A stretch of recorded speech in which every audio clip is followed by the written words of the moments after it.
Hi everyone, in this video we will discuss all the solutions of the chapter 13, that is SQL revision tour of class 12. Now how are SQL commands classified? SQL commands can be divided into these categories. First one is DDL commands, that is data definition language, and these commands are basically used to define or create the database.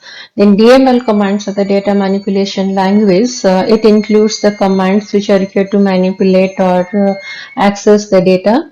Then TCL stands for transaction control language, and it deals with the transaction sort of things, and session control commands deal with session and system control commands. These are all the types of SQL commands. Then the difference between DDL and DML command is like this. First of all, DDL is the data definition language, and this one is the data manipulation language. And DDL used to define and create a database schema, and this is used to manipulate or access or modify existing data from the databases. And DDL command works in the whole table, and DML commands work on one or more rows. Then DDL commands are basically create, alter, drop, all these things. And DML commands are select, insert, delete, all this. When DDL command changes done cannot be rolled back. Whatever changes you have done through DDL command, it's not possible to roll back. And DML commands can be rolled back. That means the changes made by these commands, you can roll it back also. Now, what is the use of update statement and how it differs from alter statement? Update statement is basically to modify one or more record values in the relation, whereas alter command is used to modify the structure of a relation, that is adding or deleting any column or attribute from a relation like that. So first of all, update is a DML command and alter is a DDL command. Update command always works at the record level. That means it will modify the rows. And alter command works at a column level, attribute level. That means it is used to add, delete or modify the columns. And the syntax is also like this. Update command is like this: update, table name, set. Set is another keyword which is used along with update. Then column 1 is equal to value 1, column 2 is equal to value 2. You can set different values for different columns by giving some condition where the condition has to be given. And alter command is used like this: alter table, table name, then add column name, or you can delete any column. So this is one of the examples of alter command. So basically the difference is like this: alter command operates on the attribute or column level of a relation, and update command always operates on the tuples. Now Mr. Sankar created a table vehicle with 3 rows, 4 columns. He added one more row to it and deleted one column. Then what is the cardinality and degree of the table vehicle? So as you know, in DBMS, degree of relation is the number of attributes of the columns present in the relation, and cardinality of a relation is the number of tuples. So since he added one more row and he deleted one column, so now the degree of the table is 3 and the cardinality is 4. Now consider the table gym and write commands, and you can see the table is like this. There are 4 columns and there are 6 rows having some values. Now we will see the queries. Now display the name of all items whose name starts with A. So you can write like this: select I name from gym, where I name like A%. So A% has to be kept within quotes and it will end with a semicolon. So now let me just tell you one thing. Your SQL commands are not case sensitive. That means you can write it in uppercase or lowercase. So all this select command and from, where, all these things you can write either in uppercase or lowercase, no problem. But only thing is that the name of the table and the column names, all these are case sensitive. Whatever, if the table name is uppercase GYM, then you have to write like that only, and the column names also. Otherwise the commands you can write in either uppercase or lowercase, no problem. Now display I codes and I names of all items whose brand name is reliable or conscore. So you can just write select I code comma I name from Jim, where brand name is equal to reliable or brand name is equal to conscore. Okay, next, to change the brand name to fit trend India of the item whose I code is G101. Then you can just write update Jim, set brand name is equal to fit trend India, where I code is equal to G101 is the condition you have to specify. Now add a new row for new item in Jim with the details. This one G107 where you exercise here, that means you want to add a new row, a new tuple. Then simply you can use insert command, insert into table name, that is Jim, then values, then all the values you can write in bracket. And each individual values has to be given within quotes if it is a character or varchar type, and you can simply write the value if it is an integer type. Then always end it with a semicolon. Mr. James created a table client with 2 rows, 4 columns. He added 2 more rows to it and deleted 1 column. Now what is the cardinality and degree of the table client? So as you know, degree of a relation is the number of attributes or columns present in the relation, and cardinality is the number of tuples present in the relation. So you can see here the degree of the table vehicle is 3 and the cardinality is 4. Now consider the table fitness and write commands. And here is the table fitness having 4 columns and 6 rows. Now we will see what are the queries. Now the first query is to display the name of all products with price more than 20,000. Then you can write select P name from fitness where price is greater than 20,000. Now display names of all products by manufacturer A1. Then you can write the command like this, select P name from fitness where manufacturer is equal to A1. Now to change the price of all products by applying 25% reduction.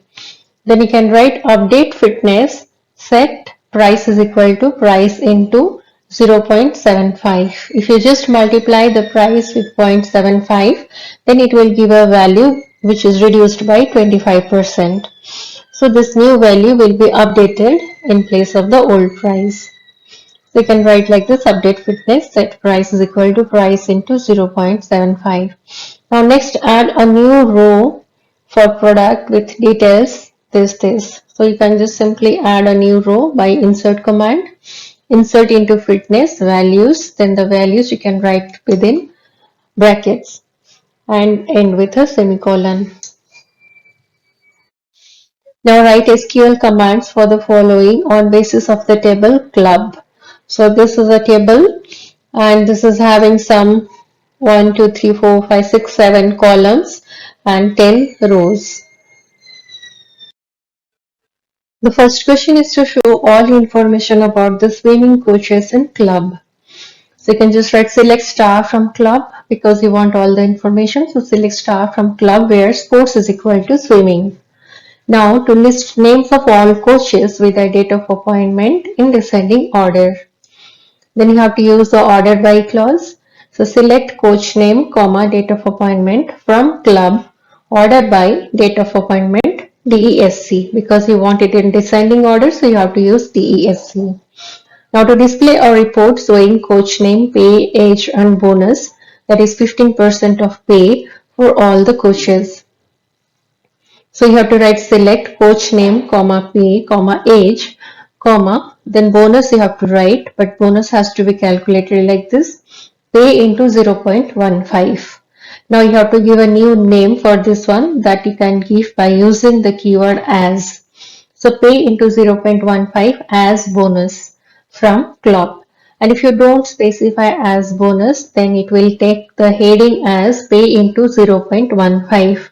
So you can give a new heading by using as. So and the new heading is bonus. So it will display the coach name, pay, age and bonus from the table club. Now write SQL commands for the following on the basis of given table student. So there is a student table having number, name, stipend, stream, average mark, grade and class. Now select all non-medical stream students from table student. Then you can just write select star from student where stream is equal to non-medical. Now list names of those students who are in class 12 sorted by stipend. Then you can write select name from student where class like 12% order by stipend. Class like 12% means the class is 12, then after that something is there, the section is written which can be replaced by percent. So percent is a symbol which you can use to replace any characters from a string. So class like 12%, that this thing you have to use when you are searching for a matching pattern in a string. Ordered by stipend. Now list all students sorted by average mark in descending order. That is select star from student ordered by average mark DESC. It has to be represented in descending order, so you have to use DESC. Now what is foreign key and how do you define a foreign key in a table? So a foreign key is a column or a set of columns in one table that references the primary key columns in another table. And the table containing the foreign key is called the child table, and the table containing the primary key is called the referenced table or the parent table. Now by using foreign key, basically referential integrity is maintained. That means foreign key constraint is applied to maintain referential integrity, because the values of the foreign key column should be one of the values contained in the parent table that it refers to. So you can't specify any new value in a foreign key column.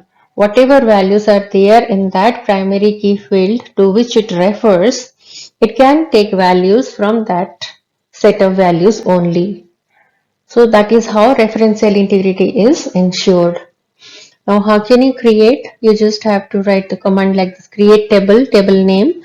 Then you can write the column names and their data types, roll number integer, name varchar, subject varchar, then marks integer, and then you have to specify foreign key within bracket roll number. That means roll number is the key which is assigned with the foreign key, and it refers or it references the student detail is another table and is having one column called SID. So roll number references SID column of the table student detail. So this is how you can apply foreign key. Now how is foreign key commands different from primary key? So this is the difference between primary key and foreign key. Primary key, as you know, a table can have only one primary key. Basically, it is used to define the rows uniquely. That means primary key column should not have any duplicate values that you know. And however, there is one thing, you can have a combination of columns as a primary key. That means one or more columns can be associated with a primary key. But foreign key is like a table can have multiple foreign keys, and each foreign key may have different parent table. And primary key can't have any duplicate values and null values also, but foreign key can contain duplicate values as well as null values. Then primary keys are automatically indexed and foreign keys are not indexed automatically. And the syntax is like this: if you want to create a primary key, just you have to create the table, and after defining all the column names, finally you can just write primary key, and within that you can pass the column name to which you are assigning primary key. And foreign key is also assigned like this: you have to create the table, then after defining all the columns, finally you have to write the column name within bracket with foreign key. Now it has to refer to the parent table. Here references student detail within bracket SID.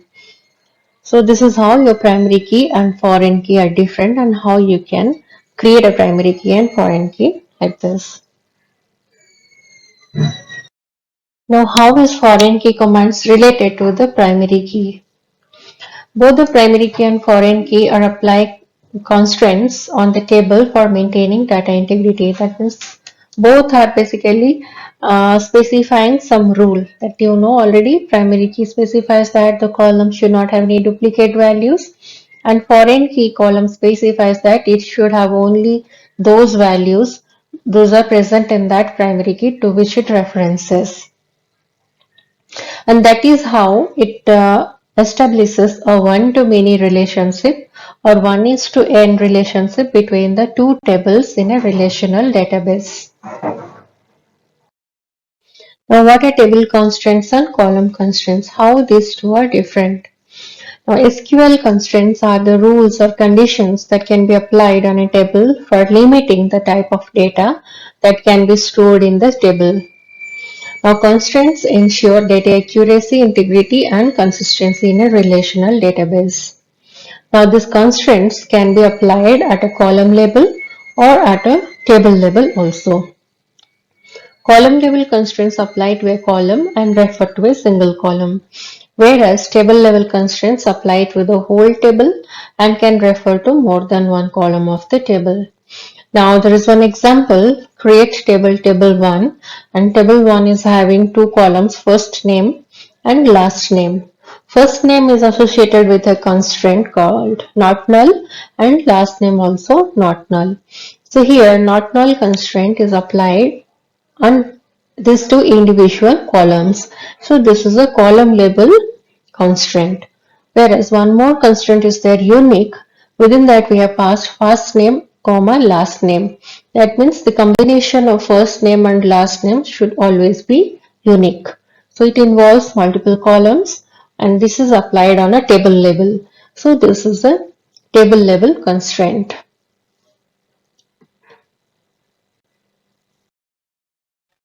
Now insert all those records of table accounts into table pending where amount underscore outstanding is more than 10,000. So you can simply write, just like you write insert into table values, just in place of that you can write insert into pending, select star from accounts. That means it will insert the values selecting from another table accounts where amount underscore outstanding is greater than 10,000. Now increase salary of employee records by 10% in table employee. So update employee, set salary is equal to salary into 1.1. If you multiply salary with 1.1, then it will give a value which is increased by 10%. So you can just write this simple command. The next one is add a constraint not null in table employee EMPL that declares column grade as not null. So simply you just have to alter the table definition, alter table name EMPL, add not null. Within that you can pass the column that is grade. Now the query is to drop the table EMPL. Just you have to simply write drop table name. Table name is EMPL. Now differentiate between drop table and drop database. So drop table will delete the data from the table as well as the table structure. That means it will completely remove the table from the data structure. And drop command cannot be rolled back. Once you have dropped a table, you can't get it back. And drop database will drop all the tables in the database and also deletes the database from the server. That means the database will be completely removed from the server. Now drop table and drop clause of alter table. Drop table will delete all the rows, columns of the table along with the table structure. Whereas drop clause of alter table is used to modify the table by dropping any column or constraint of the table. By using drop clause of alter table, we can able to drop any particular column or multiple columns of the table or constraints. Whereas if you just use drop table name, then it will delete or completely remove the entire table from the database. Now here is a table called students. Now the query is to, and it wants to display the name of those students where stream is null or the stream name is ending with computers. And the query which he wrote, it is like this: select name comma class from students where stream name is equal to null or stream name is equal to person computers. But this one gave error, and the actual corrected command is like this: select name from students. As because it wants to display only the names, then you can just write name. If you want to display other columns also, you can write the other column names. But simply you can write select name from students where stream underscore ID is null. Is null is the perfect way how you can check whether the value is null or not. You don't have to use equal to operator over here. You just have to use the command is null. Then the second condition is or stream underscore name like within that person computers. You can't just give the equal to symbol over here. You have to write like command, and within that you have to pass this value person computers. That means the value should end with computers. Now the doc underscore name column of the table hospital is shown like this. Doc underscore name is the column name and it's having some 5 values. And the query is like this: select doc underscore name from hospital where doc underscore name like %v. That means percent specifies any number of characters and the last character should be v. So the answer will be Sanjeev. Now select doc name from hospital where doc name like %e%. That means in between E is there. Before some characters are there and after also some characters are there. And the output is Deepak and Sanjeev. Now next one is Sarthak, a student of class 12, created a table class to find the details of the students whose grades have not been entered. Now he wrote the following query and correct it. Select star from class where grade is equal to null. This is wrong way. The corrected command is like this: select star from class where grade is null. Now what is the purpose of drop table in MySQL and how it is different from delete command? Now the difference is like this: drop table and delete table. Drop command deletes the table structure from the database along with the data stored in the table. Table structure will be deleted. That means how many columns are there, the table description, everything is deleted. But delete command deletes all the records from the table, but the table structure is not removed. Table structure remains, only the data gets deleted. So it will be an empty table once you apply the delete table command. So delete from table 1. This is how you can write. Now drop table command is used when we don't want the table anymore. That means it frees the memory space as the table definition as well as the index, constraint and triggers which are related to the table are all removed. And this is the purpose of drop table command. And delete table command is used when we don't want to remove the table structure but we want to only remove the data part. And also you can remove all of the data or else you can remove some selected particular rows instead of deleting all of the rows by giving some condition. And drop table command is kind of, that means you can't roll it back. Once it is dropped, you cannot get it back. But delete command is always rolled back. Once deleted, you can get back the things also. And drop table is a DDL command and delete table is a DML command. Now here is the solutions of chapter 13 MySQL revision tour, and stay tuned for more solutions, and if there is any query you can put it in comment section and do subscribe. Thank you.